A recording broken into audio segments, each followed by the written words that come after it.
Come with me on a journey.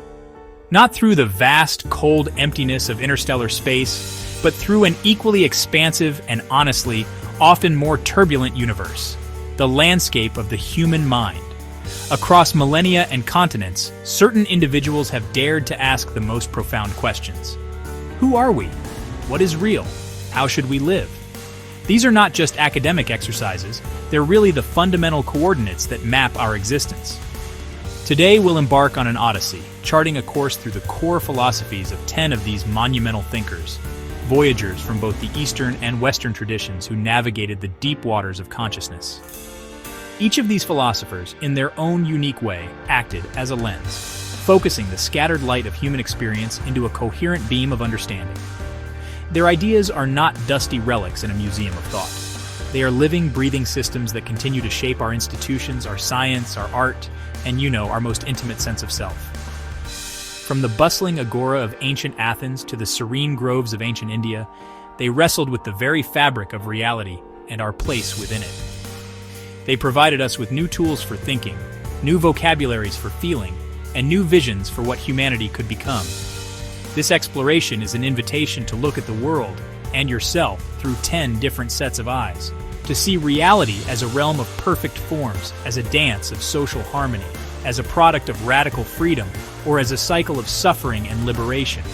By tracing the intellectual light trails left by these giants, we don't just learn about them. We learn about the immense potential and the enduring questions that reside within each and every one of us. Our journey through the cosmos of human thought begins now. Our voyage begins in the sun-drenched marketplace of ancient Athens, with a man who claimed to know only one thing, that he knew nothing: Socrates. He wrote no books, held no formal office, yet his influence echoes through the corridors of Western thought like a persistent foundational hum. For him, the quest for knowledge was not a solitary pursuit, but a public conversational act. He was the great gadfly of Athens, stinging the powerful and the complacent with a relentless barrage of questions, forcing them to confront the shaky foundations of their most cherished beliefs. Why do you believe what you believe? Is it true? How do you know? His method was a kind of intellectual midwifery, helping others give birth to ideas they didn't know they carried. He believed that virtue was knowledge. To truly know what is good is to do what is good. Evil, he argued, was a product of ignorance. This powerful idea placed an immense responsibility on the individual. It wasn't enough to simply follow rules or traditions. To live a worthy life, the only life worth living, in his view, was to live in life. It was a call to turn the telescope of inquiry inward, to relentlessly question our own assumptions and motivations, on a lifelong quest for self-knowledge and ethical clarity. From the gadfly Socrates, we turn to his most brilliant student, Plato. If Socrates was the question, Plato was the grand systematic answer. He looked at our world, a world of change, decay, and imperfection, and reasoned that it couldn't be the world. It must be a mere shadow, a flickering projection on a cave wall, cast by a higher, more perfect reality. This is his famous theory of forms. Somewhere, in an eternal, unchanging realm, exists the perfect idea of a circle, the perfect form of justice, the ultimate essence of beauty, and the highest form of all, the good. What we perceive with our senses, Plato argued, are just flawed copies of these perfect forms. Our bodies and our senses are unreliable, even deceptive. The true path to knowledge lies not in observing the messy physical world, but in using our reason, our intellect, to grasp these eternal truths. This was a radical departure, elevating the mind over matter, the abstract over the concrete. He imagined a society ruled not by the popular or the wealthy, but by philosopher kings, individuals whose intellects were trained to perceive the realm of forms and could therefore govern with true wisdom and justice. Plato's vision set the stage for a 2,000-year debate about the nature of reality itself. Next in this remarkable intellectual lineage is Plato's student, Aristotle. Where Plato looked to the heavens for truth, Aristotle brought philosophy crashing back down to earth. He was a biologist, a logician, a cosmic cataloger of everything. For him, reality wasn't in some other worldly realm of forms. It was right here, in the tangible, observable world around us. He believed that the essence of a thing was inseparable from the thing itself. To understand a horse, you study horses, their biology, their behavior, their purpose, This empirical approach laid the very foundations for the scientific method. His ethics were similarly practical. He asked, what is the ultimate purpose of human life? His answer was, often translated as happiness, but better understood as human flourishing. And how do we achieve this flourishing? By cultivating virtue. But for Aristotle, virtue wasn't an extreme. It was a golden mean, a perfect balance between two vices. Courage is the mean between recklessness and cowardice. Generosity is the mean between extravagance and stinginess. Living a good life was a skill, a craft to be practiced every day, finding the rational and reasonable balance in all our actions and emotions. Now our journey takes us across continents, to ancient China, where a contemporary of Socrates, Master Kong, or Confucius, was contemplating a different kind of order. He wasn't primarily concerned with abstract metaphysics or the nature of reality. His universe was the human social world. Witnessing a time of political chaos and moral decay, Confucius looked to the past, believing that the path to a stable, prosperous future lay in reviving the core values of a golden age. His philosophy is a blueprint for social harmony, built on a foundation of personal morality. At the heart of his thought is Ren, or humaneness, a deep sense of empathy and compassion for others. This is expressed through Shu, the principle of reciprocity, famously summarized as, "Do not impose on others what you do not wish for yourself." This personal virtue radiates outward, structuring the 5 relationships: ruler and subject, parent and child, husband and wife, elder and younger sibling, and friend and friend. Each relationship has its own duties and responsibilities. For Confucius, a well-ordered family was the microcosm of a well-ordered state. By cultivating virtue within ourselves and our families, we create ripples of harmony that stabilize the entire society.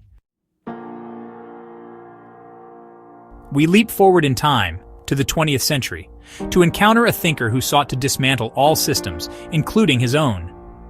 Jiddu Krishnamurti was a radical voice, an iconoclast who walked away from the global organization built around him to declare that truth is a pathless land. He argued that humanity is trapped in a prison of its own making, a prison of conditioning. We are conditioned by our nationality, our religion, our family, our education, our experiences. This conditioning creates the me, the ego, which is the source of all conflict, fear, and sorrow. Krishnamurti's message was a call for a total psychological revolution. This revolution could not be brought about by following a guru, a scripture, or a philosophy. It required something far more difficult: choiceless awareness. It meant observing the workings of your own mind without judgment, without condemnation, without naming. To see how fear arises, how anger is constructed, how belief is formed. In this silent, attentive observation, he believed, the conditioning falls away. It is only then, in a state of true freedom from the known, that one can perceive what is real and live a life of intelligence and love. Let's travel back to the 18th century, to the quiet, orderly city of Königsberg, and to a man whose life was as structured as his philosophy, Immanuel Kant. He took on one of the biggest questions in philosophy: how can we know anything for certain? And how can we determine what is morally right? Kant proposed a Copernican revolution in philosophy. He argued that our minds are not passive receivers of information from the world. Instead, our minds actively structure our experience. Concepts like space, time, and causality are not out there in the world, but are innate structures of the mind itself. This same rational structure, Kant believed, contained the key to morality. He argued that moral law isn't based on feelings, consequences, or divine commands. It's based on pure reason. He formulated the categorical imperative, a universal moral law. One version states, act only according to that maxim, whereby you can, at the same time, will that it should become a universal law. In other words, if you can't will that everyone should lie to get what they want, then it is morally wrong for you to lie. For Kant, to act morally was to act out of a sense of duty to this rational law, recognizing the inherent dignity and worth of every rational being. From the rigid order of Kant, we plunge into the passionate, chaotic, and explosive world of Friedrich Nietzsche. In the late 19th century, Nietzsche acted as a philosophical dynamite, seeking to demolish the foundations of Western morality and religion. He famously declared that God is dead, meaning that the religious and metaphysical foundations that had propped up Western civilization for centuries had crumbled. In their place was a terrifying void, nihilism, the belief that life is without meaning or value. But for Nietzsche, this was not an end, it was an opportunity. Out of this abyss, he called for the emergence of the Übermensch, the Overman. This is not a tyrant, but a self-creator, an individual who overcomes nihilism by creating their own values, embracing life in all its suffering and joy. The driving force behind this self-creation is the will to power, not a crude desire to dominate others, but an internal drive to grow, expand, overcome obstacles, and achieve mastery over oneself. Nietzsche challenges us to live so fully and affirm our lives so completely that we would be willing to live the exact same life over and over again for all eternity, the concept of eternal recurrence. We now rewind to the dawn of the modern era, the 17th century, to meet the father of modern philosophy, René Descartes.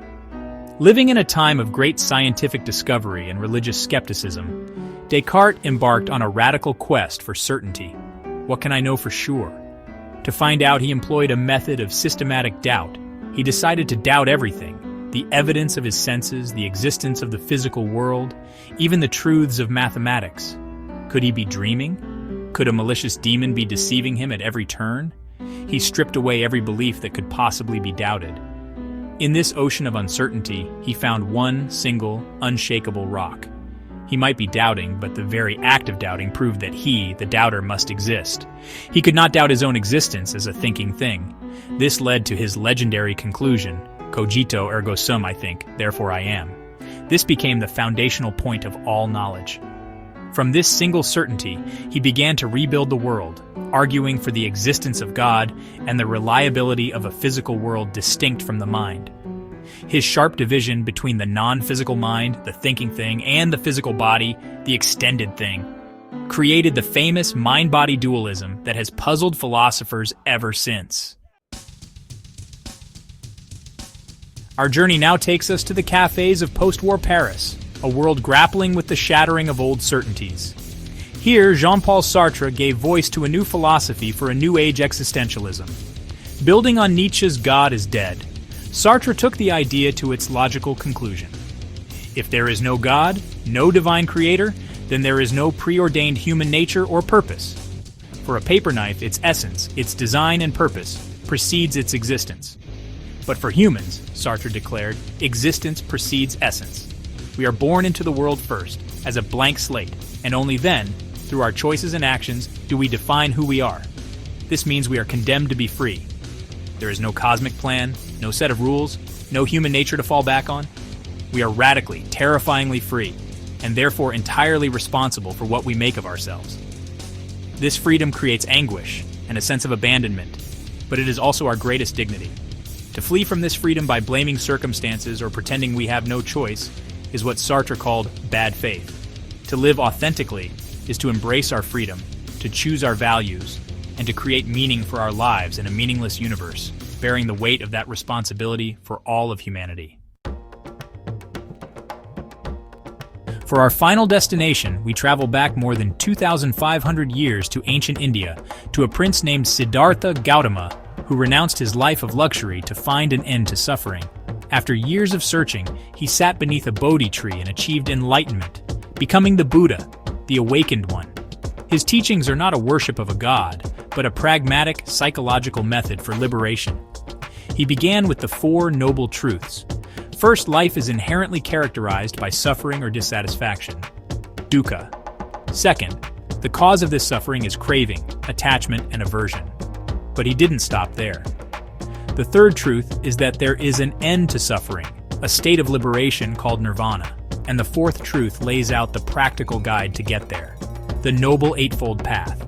This path is a comprehensive program for ethical conduct, mental discipline, and wisdom, encompassing right understanding, right intention, right speech, right action, right livelihood, right effort, right mindfulness, and right concentration. It is a path of moderation, a middle way between extreme asceticism and sensual indulgence. The Buddha offered a diagnosis of the human condition and a clear, actionable prescription for its cure.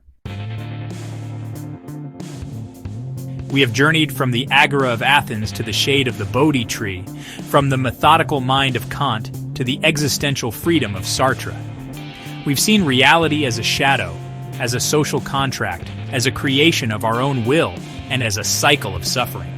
These 10 thinkers, separated by centuries and civilizations, were all engaged in the same fundamental human project, the quest for understanding. They offer not a single simple answer, but a rich spectrum of possibilities, a toolkit for examining our own lives and the universe we inhabit. Their light continues to travel across the cosmos of time, reaching us here and now. So which of these echoes resonates most deeply with you? Is it Socrates' call to question everything? Aristotle's search for the balanced, flourishing life? Krishnamurti's demand for a revolution from within? Or the Buddha's compassionate path to liberation? The true value of this journey is not just in learning what they thought, but in using their ideas as a mirror to reflect upon your own beliefs, your own values, and your own understanding of what it means to be human on this small, fragile world. This has been just a brief flyby of a vast intellectual solar system. Each of these philosophers is a world unto themselves, with intricate landscapes of thought waiting to be explored. I encourage you to pick the one who intrigued you the most and dive deeper. Read their works, engage with their arguments, and continue the journey. For the great conversation about life's biggest questions doesn't end with them. It continues with you. Keep looking up and keep looking in.